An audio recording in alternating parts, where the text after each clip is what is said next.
Good morning, good afternoon, and good evening to you all wherever you are in the world. My name is Nick Ferrand, and these are normally my one-take property tours. But last week, because the weather was so dreadful, I asked you all to send me some questions if you had, and you have kindly sent me those questions, which we are going to go through today. Now, sitting opposite to me is my colleague Carla Rossi. And Carla has worked with me for 14 years. Well, unfortunately, Carla is very camera shy. Aren't you, Carla? I am. So she's not going to be in the film. Maybe I can sneak a little picture in later. We today are in my favorite restaurant in Umbria. This is just, if you come to Italy and you come to Umbria or you come to Tuscany or fly here, Luigi, who owns this restaurant, his food is absolutely fantastic. And he's got a wine cellar, which we're going to see later on, which is, well, you really want to be locked in. And the key thrown away. Not for you, Carla, because you don't drink. No, I'll leave it all for you. Thank you very much. Are you ready? Let the fun begin. Luigi. Eccomi.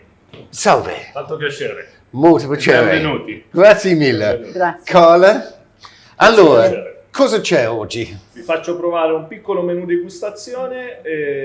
Vi faccio cominciare con un appetizer, Sì. 2 antipastini e 2 primi. Okay, for the English people, do you want to shall I translate that, or do you want to you translate? translate it. Well, you're very kind, Carla.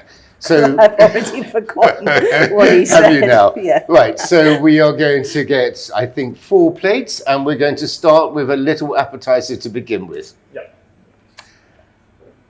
He just told me he didn't speak English, but that was perfect. They don't let on. Questa è una pelle di sogliola fritta, Sì. maionese fatta in casa, prezzemolo e foglia di portulaca. Over to you, Portulaca. Carla. Spontanea, sì. Portulaca che Questa cos'è? qui viola. Viola. okay. Spontaneo. Okay, it's Buon like a little inizio, forget-me-not. Grazie Okay. mille. Poi So, Carla, can you So- remember all that? Yes, it's I've got to take a picture. fried sole skin Yes, with homemade mayonnaise, yes. parsley, and a forget-me-not flour. And a forget-me-not flour. Yeah. Even though we've forgotten What? what it was. What? Okay, let's start.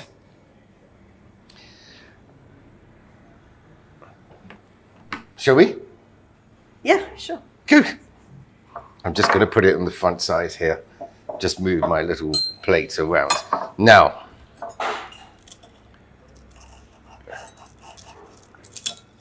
I think this is a this is a restaurant where, oh my God, where you drop your food. This is a restaurant where you would expect to be 5-star anywhere in the world. Now, Carla, the person that you cannot see, is vegetarian. So I have decided, basically, we are I'm having... eating fish. Yes, well, we're eating fish skin. How is it, Carla? Delicious. Oh, that's just beautiful.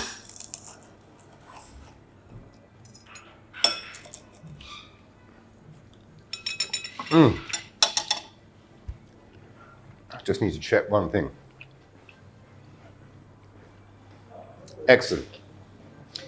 Because a couple of weeks ago, I did a video of Ben and Deborah's house, and I got halfway round, and I forgot to push the start button. You didn't push the buttons. I didn't. You need to push all the buttons. need to listen to Please, yourself. push all the buttons.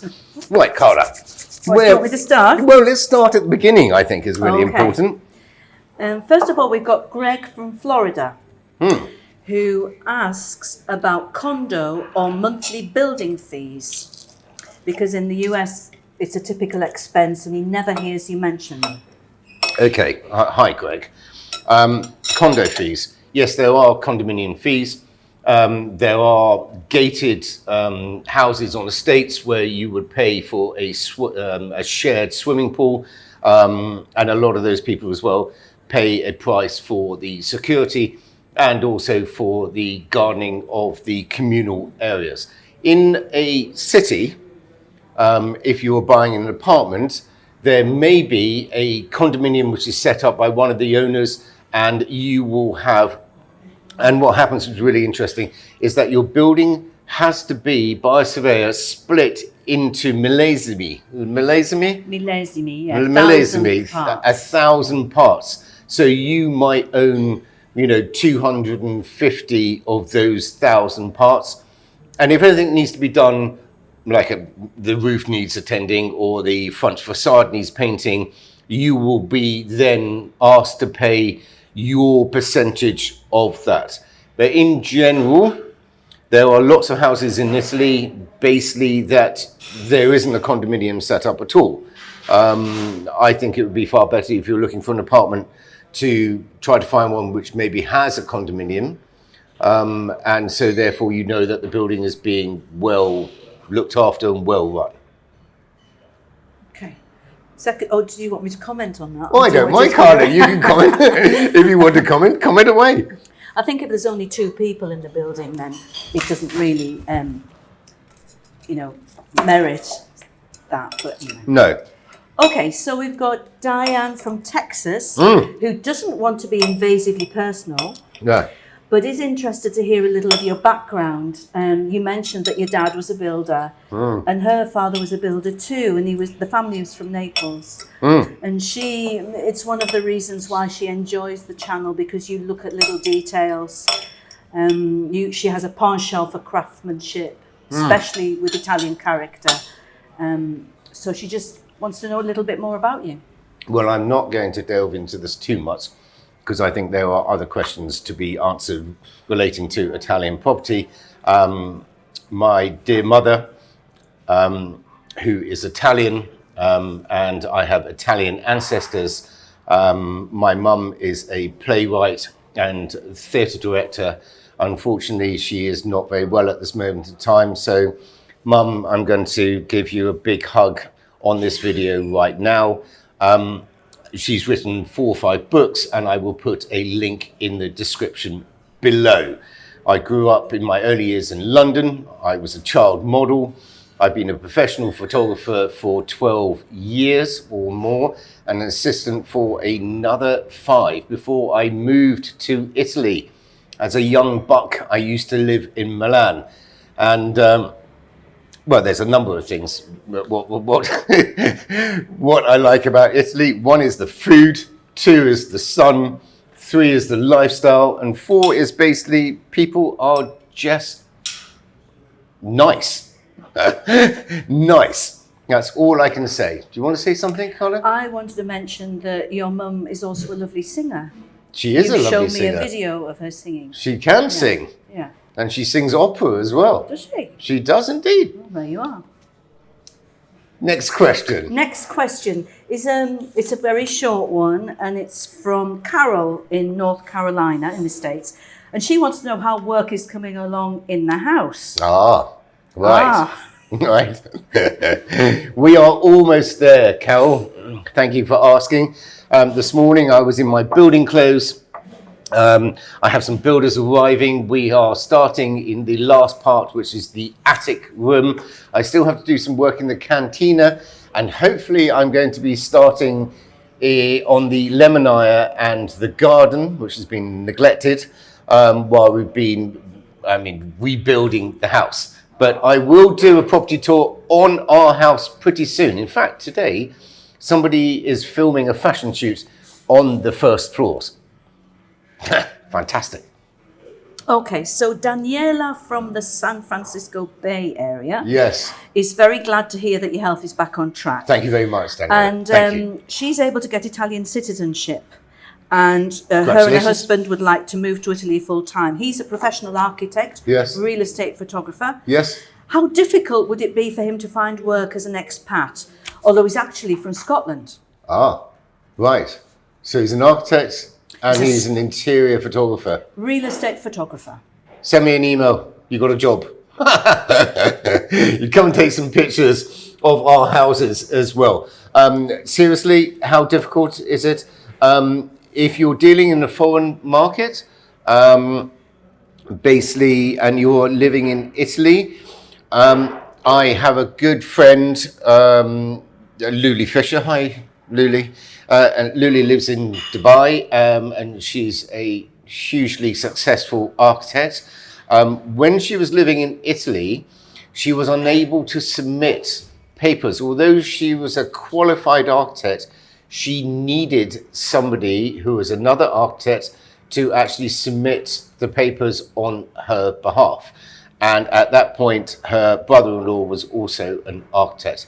As for being a photographer, you can come and gain citizenship here and start your life as a photographer virtually immediately. But when it comes to the legality of dealing with surveyors or geometers, architects, and building applications, it will need to be processed by somebody who has, although the qualifications are the same, but is a Italian resident and has the Italian qualifications.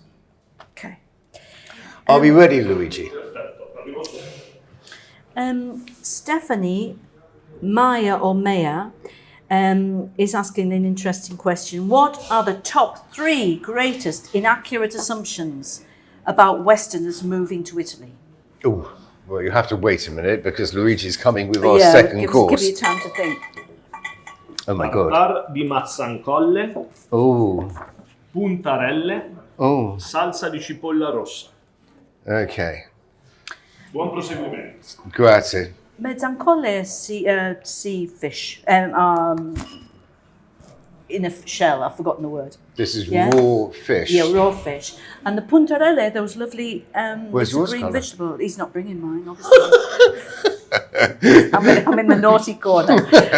Yours is going to be coming, don't you worry. Yeah. Okay, And so puntarelle- can you read the question again Oh, then? the next one. No, the same one. the same question. Okay, where was it? What are the top 3 greatest inaccurate assumptions about Westerners moving to Italy? What a great question. It's a difficult one, actually. It is really difficult. The top 3. Greatest inaccurate assumptions about Westerners moving to Italy. Right. C'è una pacala anche? O solo per me? C'è una pacala? C'ho il carciofo. Ah! Pronto. Se vuoi te lo porto. Sì, porta per Così lei. mangiate. Vai. Bene, grazie. Vuoi spostarlo e lo do a te? Il carciofo così. No. No. He just said if I wanted to give this to Carlo, and I said no. What are they? Well, one, I would say that the sun doesn't always shine in Italy. Yeah, I mean, it's not always Annie, is it? I mean, it's not joy. And We've had a lot of rain this year. we've had Lot more of rain in the first 2 months of this year, which I think I've ever had in 20 years Yeah, it's of been living mega here. wet. Yeah. Mega wet. Another one I would say is basically, in the old days, food used to be very cheap, really, over the years. Yeah. And since Italy entered the European community, you would find that it's not as expensive as a major metropolis. So if you're living in a major metropolis, you would find that your food is more expensive, certainly in the supermarket, because it has to get there. They're paying higher rates, and basically you just pay more, and that's just the way it is. And the third one, Carla, what would you say? I'm trying to think. I've gone numb. The siesta thing. People think that Italians go to bed after they've had lunch. And they don't really, do they? No, they don't. But they do have long lunches. Actually, Yeah. thinking about it, that was one of the things which I found very frustrating when I first moved to Italy. Being a Londoner, you get and you expect people to go to work in the morning and then work continuously throughout the day and have their sandwich by their desk. And Italians just don't do that. You know, at 1 o'clock, basically the majority, 90% of the shops will close and they won't open until 3 o'clock or 4 o'clock in the afternoon. And so you have to go with the flow. That's just the way it is. If shops aren't open, they're not open. You have to wait. But the shops stay open later than normal. They will stay open to 7 o'clock, and I believe some shops stay open to 8 o'clock. 8 o'clock, yeah. 8 o'clock before they close. Luigi. I love this guy. Prego. Questo è un carciofo croccante. Oh, I love that. Cotto in Isn't olio that beautiful? extravergine. Look at that. Oh, hang on a minute. Nice. Okay. So explain in English, Carla. It's a fried artichoke. Uh-huh. Poi Salsa di parmigiano reggiano 36 mesi. with a Parmigiano sauce, a seasoned 36-month Parmigiano sauce. Okay. Can we eat it now? Yes, we can. Off you go. Oh, it looks... It's beautiful, doesn't it? Yes, it does. It does Do you look want to beautiful. share? No. One thing that we didn't do, I didn't take my napkin off the table, which is the first rule. Dreadful. I know. I mean, really. Honestly. Barbarian. Mm. Do you want me to do another question? Yes, if you can. I would like a mouthful first. Yeah, I'll give you. Yeah. I'll Yes, take let's one. share, Carla. Okay. Michelle Adams says, "Thank God you're doing better." Thank you. And she looks forward to Saturday mornings just to see what you have planned and to enjoy your bubbly self. Thank you, Michelle. You're so very You kind. make me want to live in Italy, and I'm sure I'm not the only one that feels this way. Yes, Best you should wishes. come, Michelle. Come and live in Italy. Life is beautiful. Yeah, he's not always bubbly. Do we mention that you've worked with me for 14 years? Yep. Is that good? Go. I'm going to have to be quiet for a minute. This is absolutely divine, isn't it? Oh my God. It's It's like... delicious. Absolutely delicious. Right, Carla. Okay, next question Yes. is from Ray from New Zealand. Yes, Ray. Is it true the Italian property market has slowed down with EU uncertainty? Absolutely not.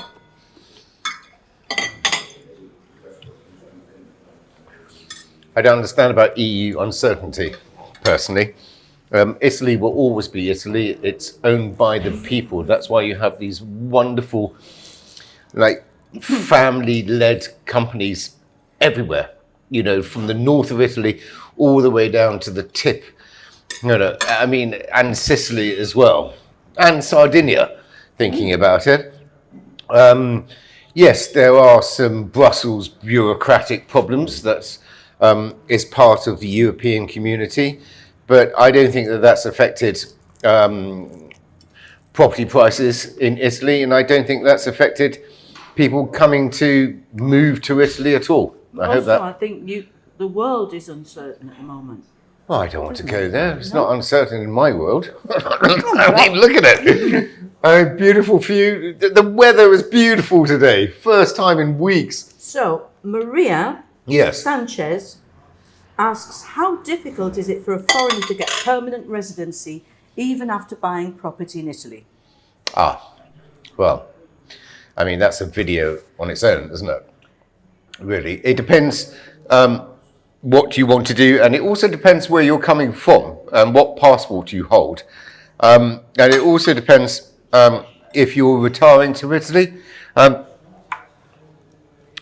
I'm not really qualified to help answer that question. You need to seek professional advice, and there are so many factors that you have to think about when you are deciding to, let's say, move to Italy or retire to Italy. If you're in the European Union, you can, if you have an Irish passport or German passport or, you know, a Spanish passport or Portuguese passport, you can come immediately and just claim your residency and go to the police and enter into the bureaucratic system of Italy, which is another video all on its own. But I don't understand people, I don't want to use the word bitching, but I think basically finding the bureaucratic system difficult, because what you have to remember is that the bureaucratic system is the same for everybody, the Italians and the foreigners. Nothing changes. It's absolutely same. And when you start to begin to speak Italian, you will understand that all Italians will be bitching about the bureaucratic system, and rightly so. It's just one of those things. But you can't fight it. You just need to go with the flow. I hope that answers your question. Then we've got David Wickham, who really is just saying thank you and wishing you well. Thank you, David. And he wants you to give Mackie a stroke for him. I will when I get home. Which will be done. And a biscuit, maybe. Oh, two, in fact. 2 biscuits. Carla's always feeding Mackie with biscuits all day long. That's not quite true. Stop it, Carla. And then Gary Marsh also is asking about the retirement visa, which is a similar question to before. But he's in the UK. Right. I think basically it's changed slightly. I know that for those people, this is not your case, Gary, because you're looking at retirement visas. There's an awful lot of information that you can find online as you're in English at gov.co.uk or gov.uk. I think you were right the first time. Gov.co.uk. It's one of them. If you just look at the government website, moving to Italy and basically retiring to Italy, there's an awful lot of information on there. There's also a lot of information that you can find in English on the Italian website as well. So my advice would be to Google it. I believe that you have to have and prove a monthly income of a certain amount of money before they will grant you residency in Italy as a retiree, and you will need to have a medical insurance policy as well. Okay, then we've got Guido from Amsterdam, who hasn't got a question, but he was just commenting on the picture, the photograph that you posted. Okay, thank you, Guido. Yeah? My son is in Amsterdam at this moment in time, doing a music engineering course. And hi, Marcello, Papa loves you. And that's very kind. The picture was taken at the top of Anghiari on a very dull day just before dusk. Okay. And then there's a message from somebody who doesn't give their name, but they say thank you for posting the photograph, and it is beautiful, and that they've been enjoying the Winter Olympics and looking forward to the next tour, and saying spring is on the way, which it is, hopefully. Well, the person with no name, hi, Winter Olympics in Italy, it was absolutely fantastic. I think the Italians came fourth, which is unbelievable. Yeah, I heard the closing and opening ceremonies were amazing. Then we've got Patsy from Bradford in Ontario here. And she's asking about potential issues in Italian law around succession planning. Oh. If they were to purchase a property in Italy, could they easily pass it on to their children?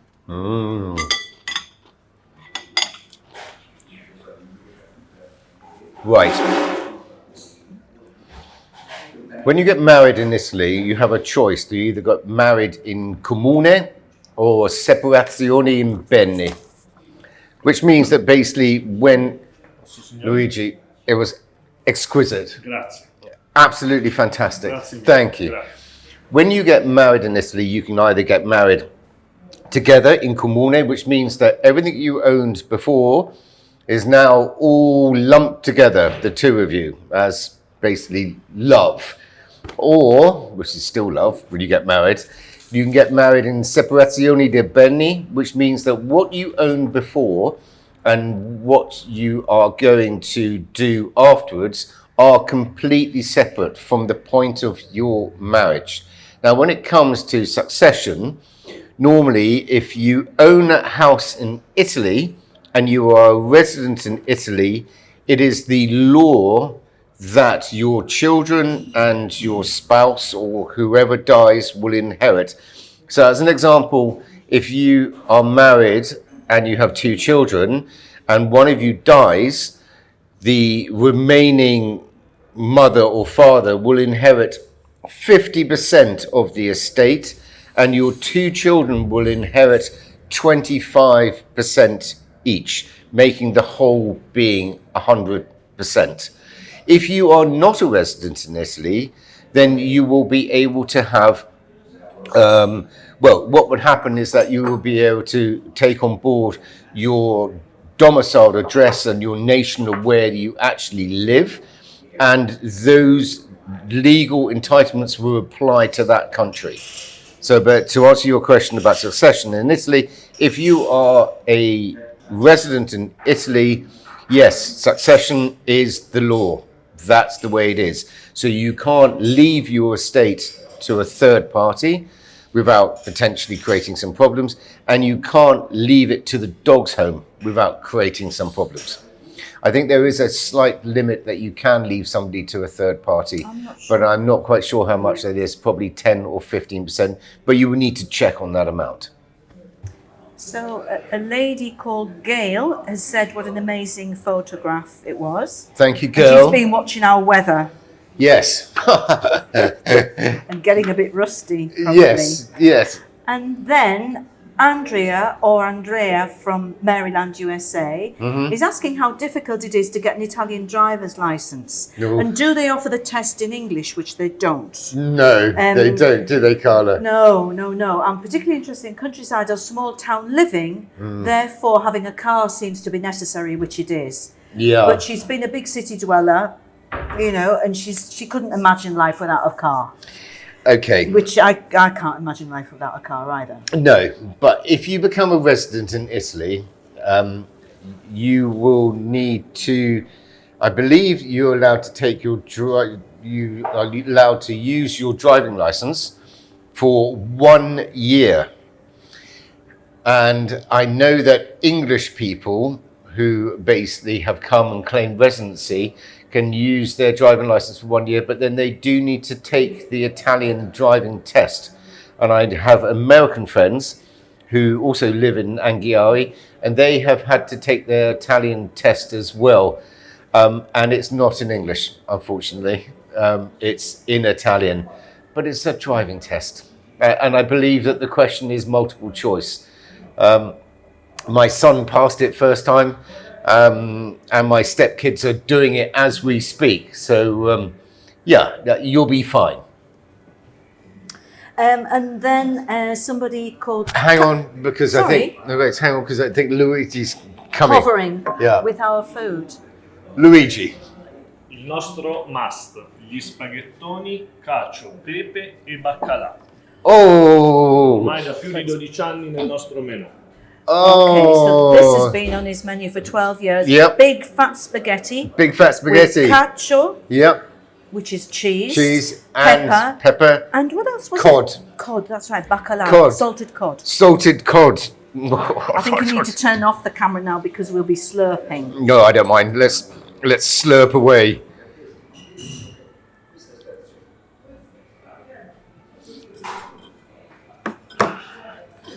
Oh, I love cod. Yeah, so somebody called Captain RJ, that's his email address. Yes. He doesn't say who he is. Yes. Says, as if the photograph is of the old Roman road. Yes. Now, the old Roman road, which is from, excuse me. Yum. Yum.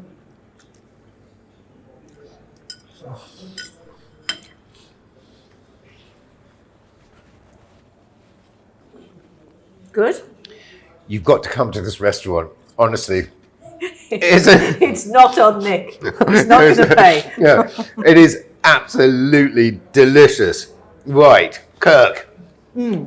How? Okay, it's not a Roman road. There was the Battle of Anghiari between the Milanese and the Florentines in 1440. And I've tried to look up on the internet when the actual road was built. I believe it was 1441 or 1442, but there are a number of different answers to that once you start Googling around. And it was built so that Anghiari and Sant'Apollo, which are approximately 7 kilometers away from one another, would be able to trade and basically, work together, and they'll develop some commerce between the two, not regions, but the two towns.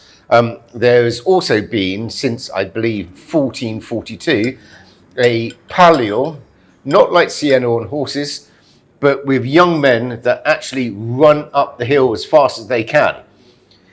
This is quite outstanding, isn't it, Carla? It is. They must have thighs like cheetahs. You would just think to yourself immediately that it's a Roman road, but it's actually not.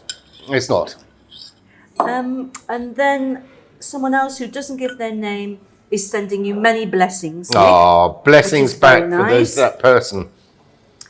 And Sal from New Zealand.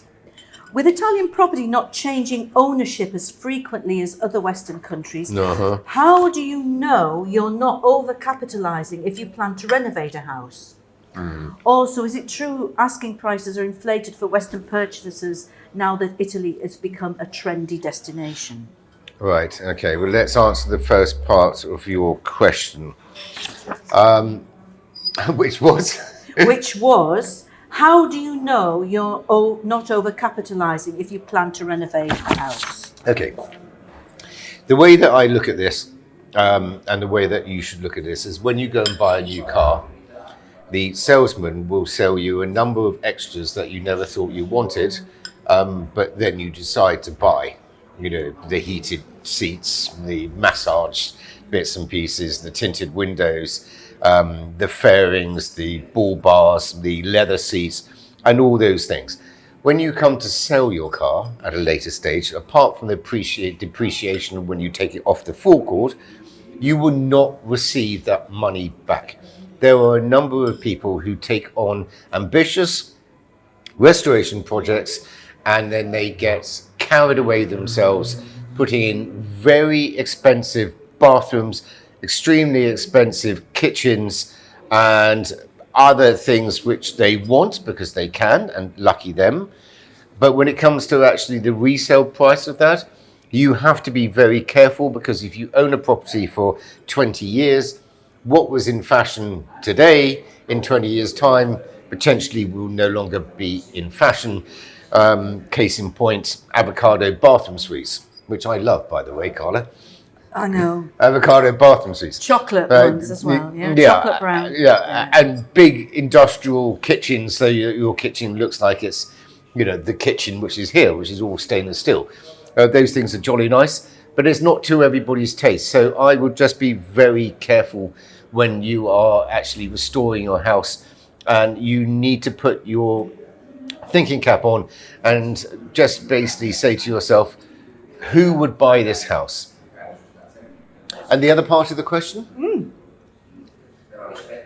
Okay. Is it true asking prices are inflated for Western purchasers now that Italy has become a trendy destination? I've got to eat this. Yeah. What would you say, Carla? Well, I'd say that Italy has been a trendy destination for a while. It's not something recent.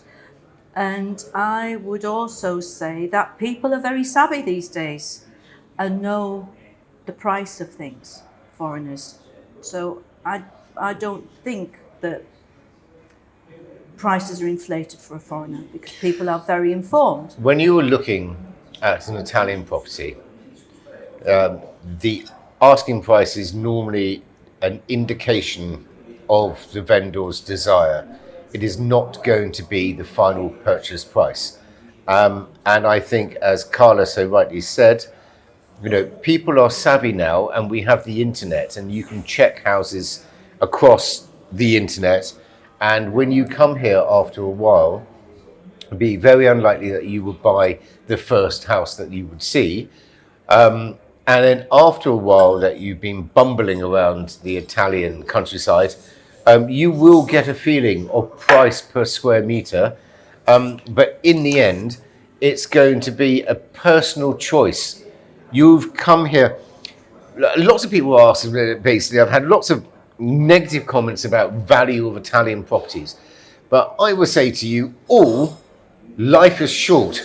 And if you have the money and you're fortunate enough to buy either or a home in Italy as a retirement home or a home in Italy as a holiday home, just enjoy it, because that's what life is all about.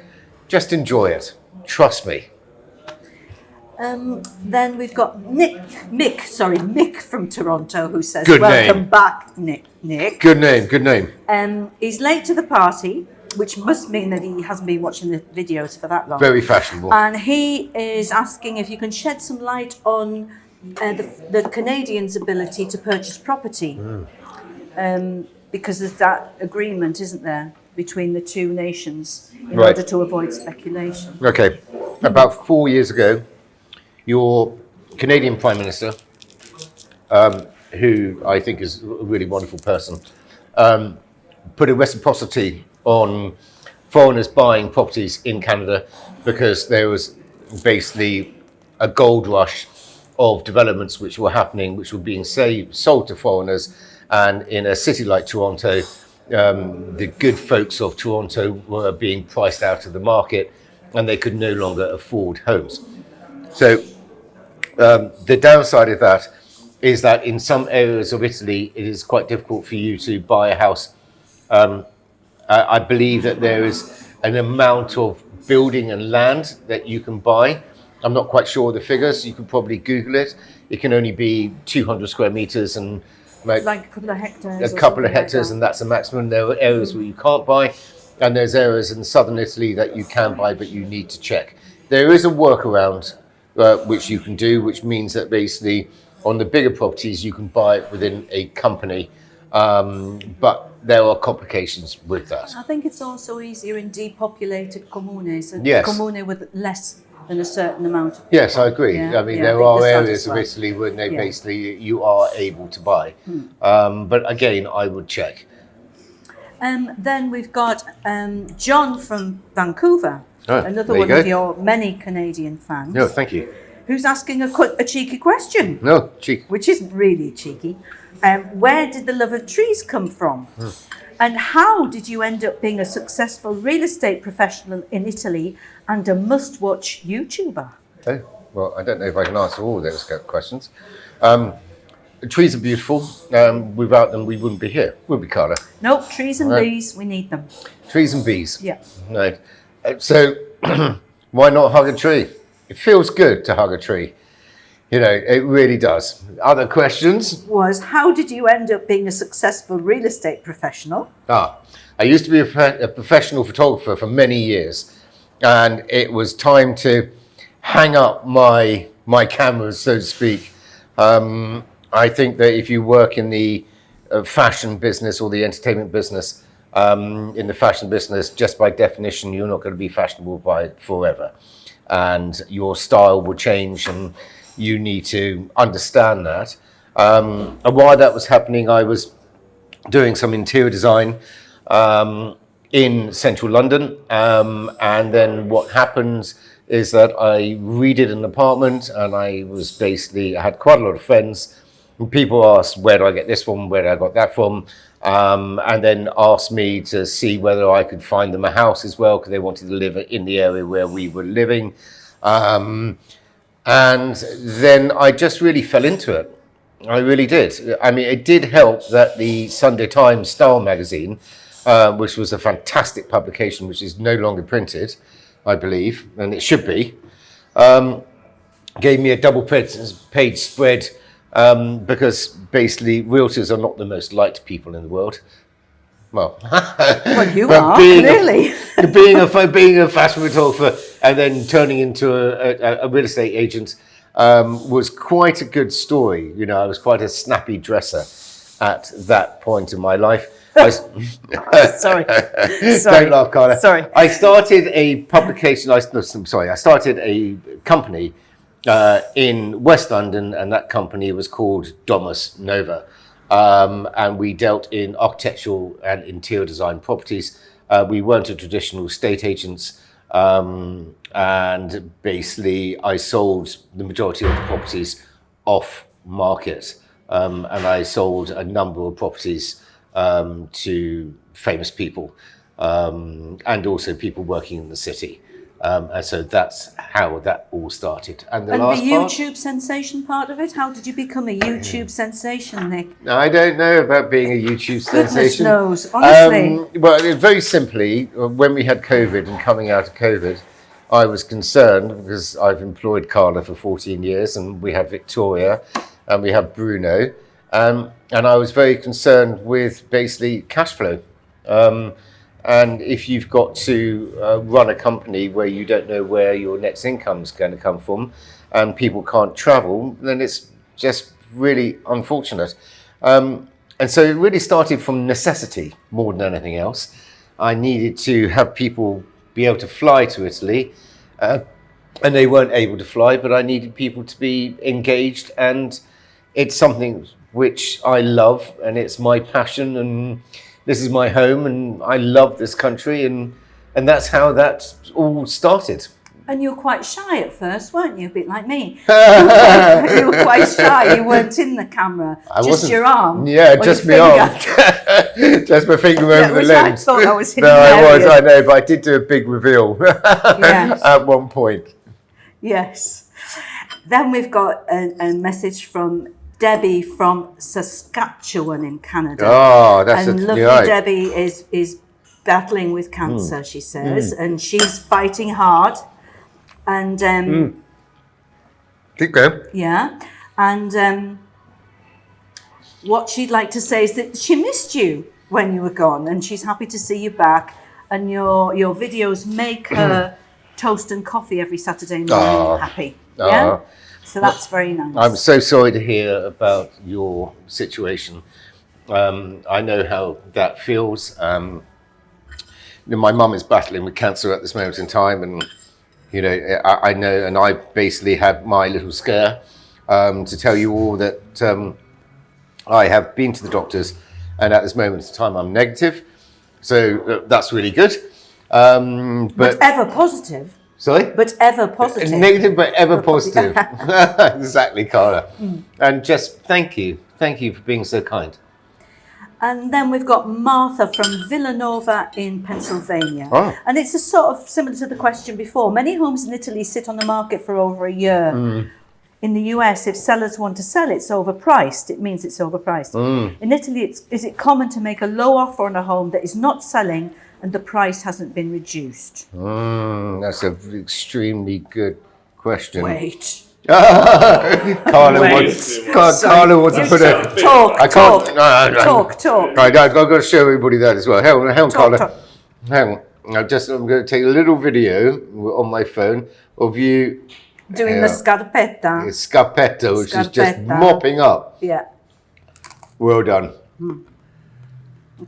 Okay, so it's a very good question.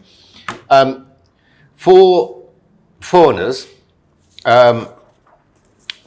this is buying a second home is something which not everybody is able to do, and so basically there is a market, but it's not the same as buying a home where you live and work. And normally when basically we talk to people initially, we will say to them the lead time to find a buyer for a property can be 6 months. It can be a year. There are properties on the market which are overpriced. No doubt about it. They are overpriced. Doesn't mean to say that they cannot be purchased. You just need to be careful, and you need to make an offer that you feel comfortable with. It might be if it was a very rare house, there is a price for that property. And that is a unique value on a property. You might, if you have enough money, and you can't take it with you, you might decide to buy something, and you might actually believe that you're paying too much for it, but it just has the most beautiful view. It has the most beautiful interior design. It's walking distance to a beautiful medieval town, and you've got your unblighted views with a west-facing sunset. I mean, what is that worth? Well, in my view, that's worth a lot, because it's priceless, absolutely priceless. And you will find after a while that property prices do become reduced, or they are the value of it is basically changed by the owner or by the agents, because the agents in Italy work on commission based only. So they need to sell houses to make a living. And there's no point having something on the market which is so overpriced it's not going to attract any potential viewers. Okay, then we've got Darren and Holly from Sydney in Australia, and they have missed your dulcet tones every weekend. And Darren has had problems with skin issues as well, so he understands the situation you've been through. But he's got a question. Yes. What is your favourite Italian tradition that you enjoy and respect every day living in Italy? Coffee. Yeah, that's definitely a cappuccino in the morning. Coffee. Yeah. And I don't mean Starbucks, and I don't mean a Mackie, Hucky, Hookie, Muckle. With a shot of caramel and a banana. Absolutely. No. I just mean going to a bar and just having a espresso, and that espresso is not costing you $5. You know, it's costing you €1.20, €1.30, or maybe if you're in Milan, €1.50. And that is the thing. And it's not just the coffee, is it? It's the whole bar thing. Yeah. People rushing in and out, and the business that you do, and the people that you meet, and all of that. Yeah, it's just nice to be there. And it's nice that basically, people say hello to you. Yeah, Isn't it? It's true. Grassroots. And then again, there's another question about it's suggesting that it's the Roman road. Yes. So you've already answered that one. No. And that's from Fiona Davis. Hi, Fiona Davis. Yeah. And then we've got Rosa from Mexico. And she's just commenting, I think, and saying hello. Right. And then Tell we've got Rosa. Kirk in Porterville, California. Nice. Porterville, California. Sorry, I can't read my own writing. What type of buyers do you mostly work with? People looking for a full-time home, vacation, investment, rental. Why do we never see the beautiful Victoria? Because she's shy as well. No. Does the real estate market there fluctuate, or is it pretty stable? He's got loads of questions. Oh my God. And then he's also got, well, not exactly a joke, but it says, what did the real estate agent say to his client when asked, what about the cracks, exposed wires and water intrusion? Cracks? That's architectural character. Exposed wires, open concept electricity. I like that. I like it. Water intrusion. It's indoor, outdoor living. Yes. There you go. Cheers from Kirk. Wow, Kirk. I mean, I don't really know where to start with all your questions. Because you've forgotten, haven't you? Yeah, probably. What are they looking at? Who do we mostly work with? It's mainly vacation homes, isn't it, really? Well, we don't do any rentals. Yeah. Right. Basically, that's something that we don't do. I mean, there's some of the houses are rented. Some of the houses. Some of the houses are rented out. But basically, I mean, that's not our business. Our business is it's second homes, really. Beautiful second homes of all price ranges. Yeah. And some weeks I try to do something.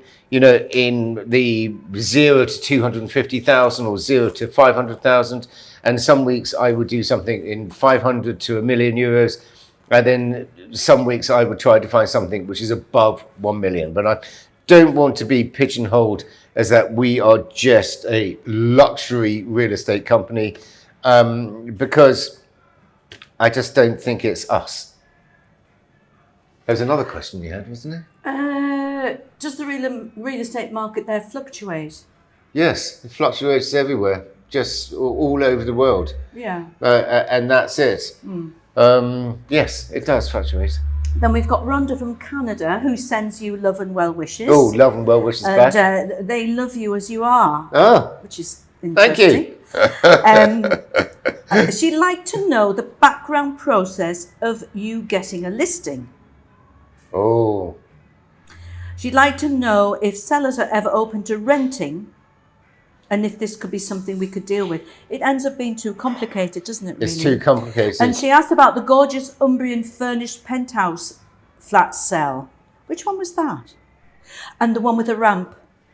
The The one where the ramp had- is still for sale. It's beautiful. The one on the ramp is still for sale. Oh, it's beautiful. I don't know about the other one. How do we get our listings?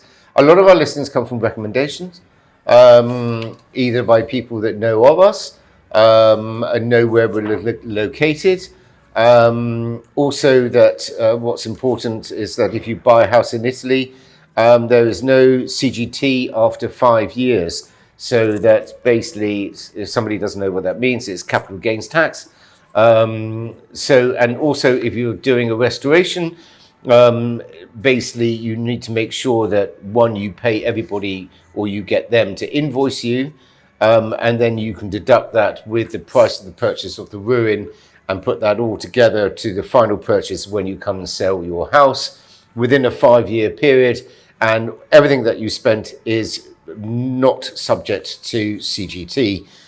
If you pay people in cash, then, and I suggest that you don't, then basically you won't be able to claim that money back. After the 5-year period, there is no CGT, and so then you can sell it without actually having that tax. Okay, then we've got a few people. Somebody who doesn't give his name, but the email begins with Alpha. Yeah, the man with no name. And he's asking how people from other nations are accepted by locals. And that's also, another lady asked that. A lady called Gretchen from Seattle. Hi, Gretchen. And Eri in the San Francisco Bay Area. Hi. They basically are asking how foreigners are viewed and how they're accepted and everything. I would say they're extremely accepted. Yes, I have lived here this time round for 21 years. I've never felt threatened at all.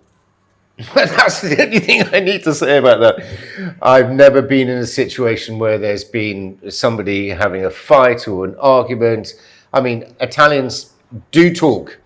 If you're have an aversion to sound, this is probably not the right country to come to. Well, it's usually about football or politics. It's usually about football. I mean, when they're talking to each other, there's an argument. I mean, you've seen, I take that back. I have seen quite big arguments between people, and because you might not be able to understand everything that's being said, you see that as being, in a way, slightly awkward or difficult. But then immediately afterwards, basically, they have a drink and they'll be backs and cuddling. Exactly. Yeah.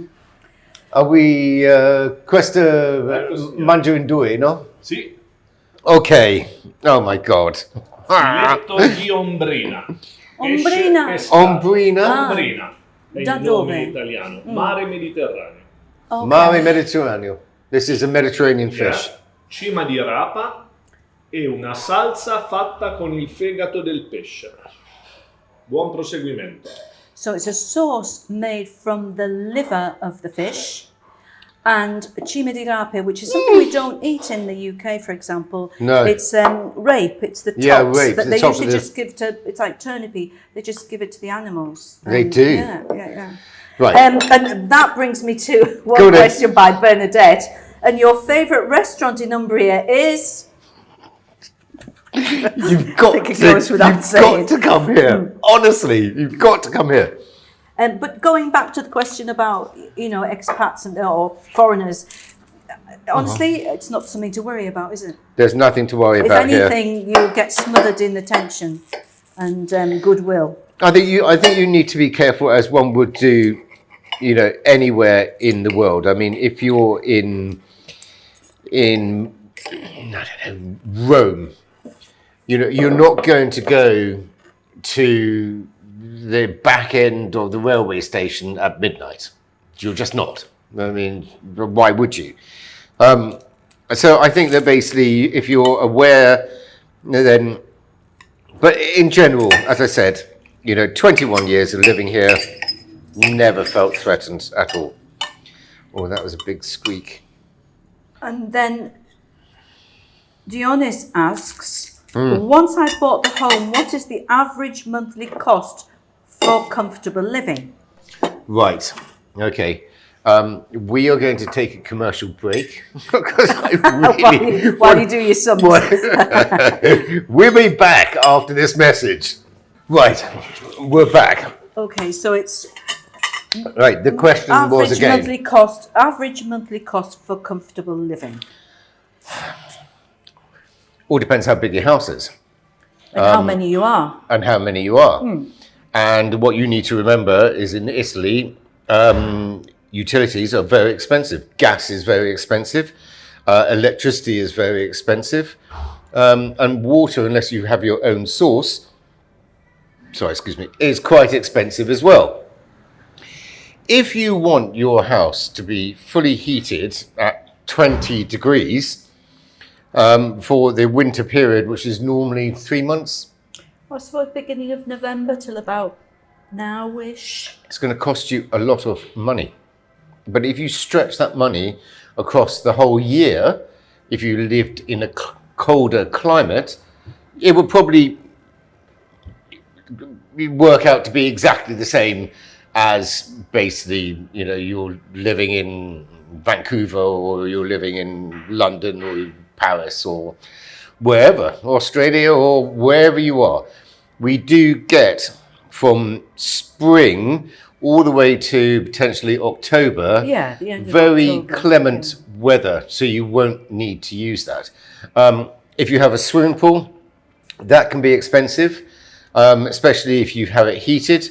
You can have an air source pump, which can help with the costs, but you do need to have basically the swimming pool pump on not 24/7, but certainly 12 hours a day, and that's an expensive thing to have on.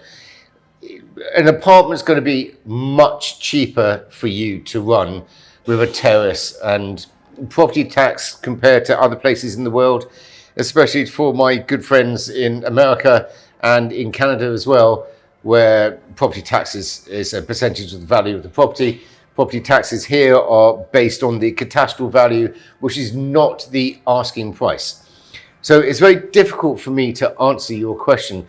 In general, I would say to you, if you've got a house in the countryside with some land and a swimming pool, and that house is about 4 bedrooms, you're not going to get any change from 10,000 to 20,000 euros a year, and that's going to include gardening and pool maintenance and everything else. An apartment's going to be a lot less. I sincerely hope that helps. Then we've got Andrew from Malta. Yes. Who is asking, he's mentioning lock-up garages. Yes. Very rarely seen, it's always a carport. Yes. Are property owners allowed to build a garage or add to an existing structure? Or is this very challenging due to heritage laws? Okay. All right. There's a number of questions that you basically... And he also says, sorry to interrupt, why carports are built instead? Because they aren't considered permanent structures. Well, they sometimes are, aren't they? Permanent structures. Right. It depends what you're doing with your permanent... I mean, what does one call a permanent structure? And this is going to change throughout the 20 regions of Italy. So basically, I'm just going to give you a broad outline. If you put, a big wooden post, 4 wooden posts on a piece of land, and you do not put cement down, and you put bamboo over the top with maybe some plastic corrugated, and then more bamboo on top, it is not a permanent structure. Permanent structures happens when you're using concrete and cement. And then for that, you will need a planning application.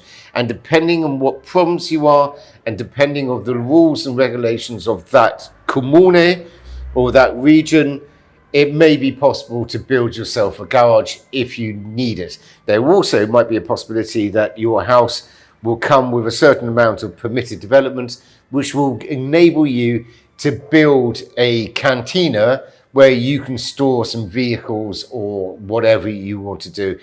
But I can't categorically say, yes, you can do that, or no, you can't, because it just changes so much from one place to another. I mean, we are based in Umbria, but I live in Tuscany, and we are right on the Umbrian-Tuscan border.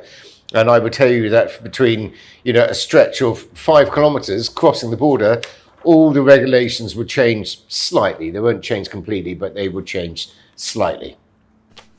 Okay, then we've got Arturo Costantino. Nice name. Lovely name. Who'd love to see your house with all the work you've put into it, especially the ballroom. Who's coming? And for people who are handicapped, how hard is it to find a ground floor house or apartment? It's not easy, is it? It's not easy. Not in this centro storico anyway. No, not in an old town. Yeah. You can find them outside. There are some purpose-built houses, and you might be able to find one on a condominium, which is basically a part of the house, but you're only going to buy the ground floor. But just by the configuration of the houses, the way that they were built, an old stone house will have a number of stairs, and that's basically difficult. I mean, you can change that as well, but it is quite difficult, I must admit. A modern, you probably want a modern You want a modern house, house, a modern house and convenience. or maybe with a lift And you don't really want to be in the middle of the countryside, just in case. How are we doing, Carla? We're doing all right. We've got Laura, Yes. again originally Canadian, now Hi, in Laura. Cornwall. Yes. And she says, Beautiful. for learning Italian purposes, for the Yeah. purpose of learning Italian, where is it best to live? A town, a small city, a village? They plan to go to a language school for a month by month in Right. Rome. Yeah? Right. Okay. Well, you can come to the University of Stranieri here in Perugia, or you can go to the one in Rome. My advice would be to get full immersion, move to a city. Don't move to the middle of the countryside. And talk, and don't be afraid to make mistakes. Yeah. I mean, the one thing about Italy and the Italian people here, they will engage with you if you try. And please just try. They don't ignore you No. if you can't speak. No. And I make mistakes all the time. Really? You wouldn't know that, Carla, would you? No, not at Right. all. Then we've got Pranali from India. Oh, wow. And she says, Nick, would you ever do an apartment video for international students, youngsters? Renting is preferred because I'm planning my sister's education in Italy and need to get some knowledge around this. So basically, it's like she's asking about apartments that are rented. Would you do a video? I would if I can find them, but I don't do rentals. It's not our business model. Luigi, I can see him coming. Oh gosh. In heaven, I want to move in here. Allora, un altro must, tortino al cioccolato. With ice fatto da mia cream. madre, congelato alla nocciola. Oh, my favourite. His mother made this. E la crème brûlée. And a creme brulee, which is my favourite. Thank you. Grazie. Then we've got Eleni, who says, hi, Nick.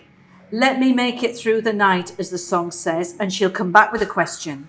Yes. Chris Christopherson, help me make it through the night. Was that? You should know. We should know that. We should know that, Help me Carla. make it through the night. Yes. Chris Christopherson, I think. Probably. Probably. Thank you. Or maybe somebody else. Thank you. We'll look it up. Gretchen from Seattle. We've already answered the question about expats. Okay, just to say to you, basically, the gentleman that sent me the question about Victoria, basically, it's coming soon, the video. Victoria and I are very happy, and it's basically, yeah. It's love. It's love. It's good. She's a beautiful woman. She is, inside and out. I'm a very lucky man. You are a miracle. That's it. They're all done. No more questions. Time for dessert. Pudding. Right, I'm going to grab the camera. Carla and I are going to eat the dessert. I want to show you his cantina, which is just absolutely phenomenal. I can't thank you all enough. I'll say thank you at the end. Right, Carla, which one do you want? One of the nicest meals, isn't it, Carla? Delicious. There is nothing that you can fault about it. Again, I'm going to put the description of Luigi's restaurant, or the address and telephone number actually of Luigi's restaurant in the description below. And I would highly recommend this restaurant to anybody, even my worst enemy. No! Send your worst enemy somewhere else. No, it is absolutely outstanding. Outstanding. Worth Right. every calorie every calorie. Worth of every those calorie, puddings. Carla. Yeah. Now, you might have noticed that I haven't been drinking, and that's because... Not on camera No, anyway. no, it's because basically Carla doesn't drink, and I don't drink in the daytime. No alcohol until the sun goes down. Well, not really, not in the summer, not until 10 o'clock. But I don't drink in the day. Now, I'm going to show you the cantina. Come on, Carla. I'm following, I'm right behind you. We've been here so long, the fire's gone out.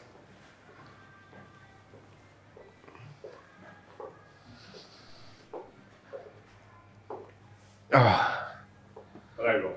Grazie. Il mio piccolo regno. His little kingdom. Good grief. Oh my God. Right, the calorie balance is going to be off slightly. Can't do Is much that about because your that. hands are shaking? Yeah, exactly. Thought of all that wine. Just lock me in. Okay, Luigi, are you a sommelier? Yeah, sì. Sommelier professionista dal 2002. Oh, from 2002, he's been a sommelier. And what would you recommend as an Umbrian wine? Allora, come vino umbro, Oh God, let's come back here. una piccola cantina proprio appena fuori dalle mura di Montefalco, Fratelli Pardi, un sagrantino in purezza. Okay, so it's a Sagrantino. Sagrantino. Okay, so it's from Montefalco. It's a small vineyard. And un vino in Toscana? Un vino toscano, un grande sangiovese, Opla. Flaccionello della Pieve, 2018. Yeah. Grande sangiovese. I mean, Carla doesn't drink, and I don't drink in the day. Well, unless I'm on holiday. Un grande champagne. Sì. Well, questo è francese, no? Sì. Clos du Menil 2008, la Maison Krug. Oh, well, I mean, you can't really go wrong with that, can you? Grazie Luigi, grazie del mio cuore. È stato molto piacere. Sono contento, grazie a voi. This is what you should have after every meal, but not at night, because obviously you'll be up until the early hours.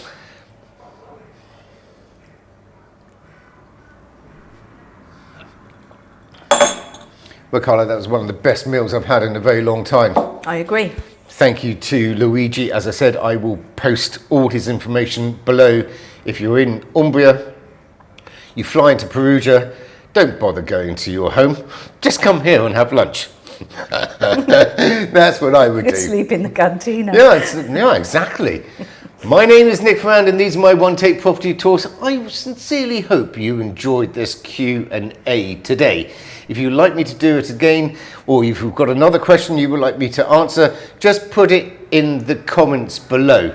For everybody who has subscribed to this channel, I can't thank you enough from here. Without you guys, I wouldn't be doing this.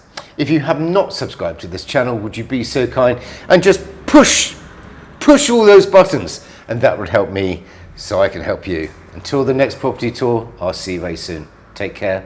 Ciao.